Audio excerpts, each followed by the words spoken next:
Welcome back, everyone, to the Rampage Brooks channel. Hope everyone's having a nice 2026. Happy January, and welcome back to the OTB tournament recaps, round number one. I didn't give you guys an update based on Charlotte last tournament, and I dropped 23 rating USCF and gained or dropped 30 FIDE. So that was a nice welcome back. And in this round, I am playing someone named Lenny B. This is round one, and he's around 1800. Um, and in this game, I had no idea what to expect because I have no idea what he plays, and I haven't seen him play, and it was a nice surprise. Come back from Charlotte and to actually be paired against opponents that think. Only my round five opponent I actually thought basically in North Carolina.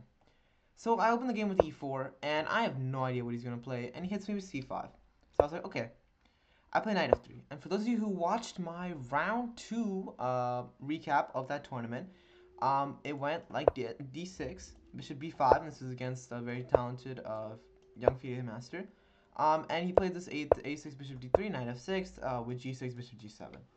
And I was like, okay, well, I could probably expect that, and it's probably going to be a longer game. He plays knight c6 though, and I decided to go for Rossalimo. Mainly because I was just like, okay, I don't want to play open, and c3 wasn't really on my cards, so I decided to play bishop b5, one of the most testing moves, and he plays knight f6. Now I haven't seen knight f6 since probably like a year and a half ago. Um, because I've only played against this once over the board, and the game, well, the game went e5, knight d5, knight c3, knight c7. I ended up taking on c6, and he played some g6, bishop g7 setup, and aimed for my e5 pawn, rotated his knight to d4. So I was like, okay, that's the correct way to play it. By the way, eating some grapes. So so I took, and then he thought, and I was like, okay, I don't think he has much experience in this opening. Um, because d6 is by far the better capture. Because if you play bc6, excuse me, this bishop is just want to go with a6. Because I'm gonna castle and play rook e1, and your bishop doesn't do anything here. And if you play d5, well, you're just left with double isolated pawns. So that's not what you want, right? Um, but he ended up taking back on c6. I blissed out h3 because I was like, I don't want to play bishop g4. Um, and he played bishop f5. Now I haven't really seen bishop f5, but I blissed out castles e6, and I calculated a line here that was kind of deep, but I really wanted to make sure. And I was wondering, can he play c4 if I play d3 right away? So I was like, okay, he can play c4, and if I take, he gets this position, and he undoubles his pawns, and he can move back. Now, in my mind, I know this isn't right. Like, I had a feeling it wasn't right. But I was like, well, this is not that bad, right? He can castle, he can fight for the D file. And I don't know, I feel like I like the double pawns more for him. That was the whole point of giving away my light square bishop. So, uh, I played rook e1 first. I was like, okay, I don't want to deal with c4 just yet. And he played bishop b7. I was like, okay, so he doesn't know about c4. And he castled. And now I had no idea what I was doing because I was like, what are my plans? Because here's the thing, he has a very easy knight square for his knight, and he go queen c7, rook d8. He's gonna try to fight against this pawn, probably not much because it's guarded, but he gets very easy moves, maybe b5 in the future. So I'm thinking, and I probably took one of my longest thinks, or probably the longest think in the game, which is probably about 30 minutes, and I decided, obviously, like, 30 minutes split between a couple moves, so it's longest like one move think.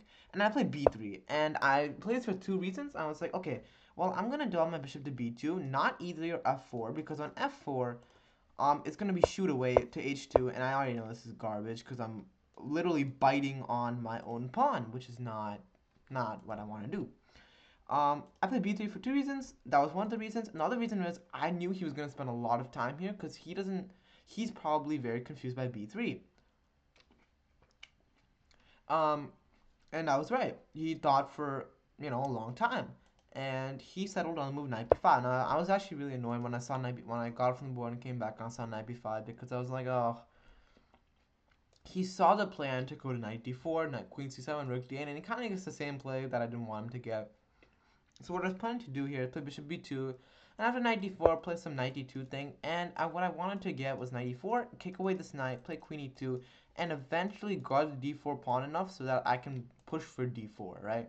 Like for example, this line, with queen e2, rook d1, I play knight c4, and I try to play for d4. This is kind of the objective. So I was sitting there, I was like, there's a 99% chance he plays knight d4. And then I look at my board and he plays knight c3, and I was like, wow, I know that move is bad. Because I know what his plan was. His plan was that he blitzed out queen d5, and he was probably like, yeah, now I have the best central square for my queen, and I'm just gonna get very easy play. Here's the thing. That knight was probably his strongest piece. And when you trade a strong piece like that, you have to have backup to prove it.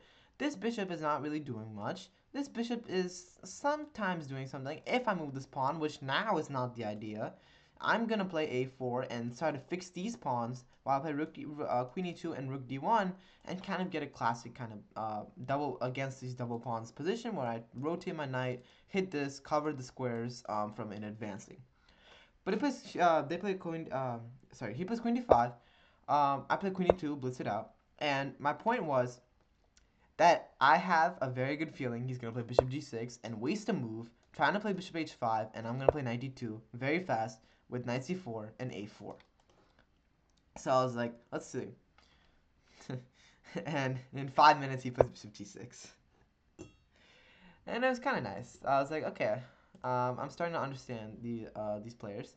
Um, and I played knight d2 fast, and he thought for a while, and he played a5, and I was like, okay, well, here's the thing, he's making this weak, but he obviously wants some a4, ab3, or a4 just to play a4, and maybe he wants to stack his rooks.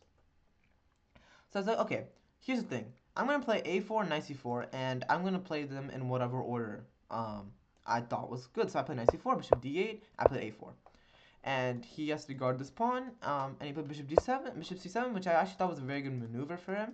But he's still biting on rock, because the problem is you don't want to play f6. You don't really want to play f6 because you're weakening your e6 pawn. So after bishop c7, I played queen g4, because I was like, I want to play fast, because the time situation here, I'm up like 10 or 20 minutes, maybe 15, I don't know. Exactly, but I'm up time, so I want to put pressure on him on the clock, and I think it was a game in an hour or something. So we're both like at 30-minute mark, but he's definitely lower on time, and he's definitely less confident about his position. And I could feel it when he played b5, and he calculated a line where if I take, he can throw in the Zwischenzug b4, and he hits my bishop, and he hits my knight, and I can't guard both pieces at the same time. So that was already excluded. So I was thinking, I'm going to blitz out 93, because I expected b5 from him, and he played queen d7 very quickly, and I played queen f3. And I was like, okay, here's the thing. I'm going to see, I'm just going to wait in my position. So maybe I'm going to play knight g4, but probably not knight g4 because I let him get c4, and I let him break apart my structure. I'm going to, maybe build on the e file. Maybe I'm going to play g3, king g2, h4, h5, because this bishop on g6 is not where it wants to be. And I'm going to slowly build my position. I'm going to wait for him to crack. If he doesn't crack, fair play to him. He played well. That's how life goes, right? And I don't think he was really like intense about the position. He was calculating here, and he was like, okay. And he played bishop d8 because he was like, okay, I'm just gonna shuffle because I don't really know what his plan is. That's probably what he thought. And he played bishop d8, and my heart rose because I realized he made a huge blunder. The bishop on c7, yeah, it attacked e5. But you know what else it did? It defended and connected the rooks. It defended and connected the rooks. And while I'm putting pressure on this pawn, I'm never really threatening to take. Because if I take, he takes. And that's probably what he thought. I'm never threatening to take because these three pawns are, these two pawns aren't doubled anymore, and they're mobile. So he played bishop d8, and I was like, I can take! I can take, and this is a huge win for me. It's not only a pawn, it's more than a pawn, because now a5 is weak, c6 is weak, he can't take back because they swoop in and take the rook. And this is not, it's not coordinated well. So I was like, okay, yes, he cracked.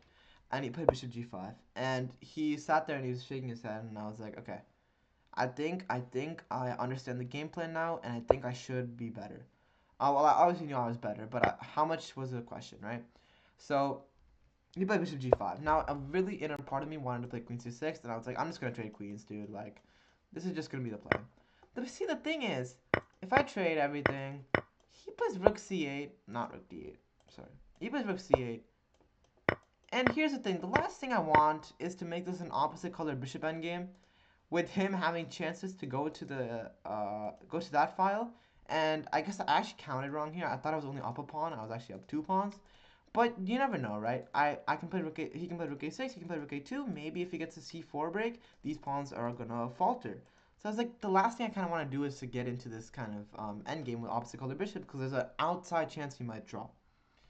And also he has low time, so I want to put pressure on him with a complicated position. So I played bc6, he played queen c7 very quickly, I played knight c4. And I was like, okay, I'm definitely better, because now I not only want a pawn, I want a second pawn, and now a5 is weak. And once a5 is weak, he has to move his queen, and once he moves his queen, my c pawn is a free man to go and live to his destiny. So he played f6, and obviously the point is he wants to do something immediately. Um, so here I took a long think, and I was about to have bishop a5, but I was like, yeah, he has queen f7. And I was like, okay, I want something where he doesn't play an immediate move. So I'm very happy with this move, actually, and it actually led to me winning the game and 7 more moves after this. So the game finished in 7 more moves. Um, I played queen g3. And I was very proud of this move, because now his bishop, what he just did, he entombed his bishop so that it can no longer go back, and he can't move this f pawn. I'm going to attack his bishop, and my plan is to play h4, takes h5, and this bishop is pinned to this king. It's a very deep idea, but once you understand it, um, you get the idea. So he played a4, trying to throw me off, and I was about to play h4, and I was like, wait, why am I allowing any kind of counterplay on the queen side? No, we're not doing that. I'm taking the pawn. So I took the pawn, he put queen c6, and I put h4, and I was like, okay, I'm winning. I finally felt that I was completely winning, because after bishop h6, I take a third pawn.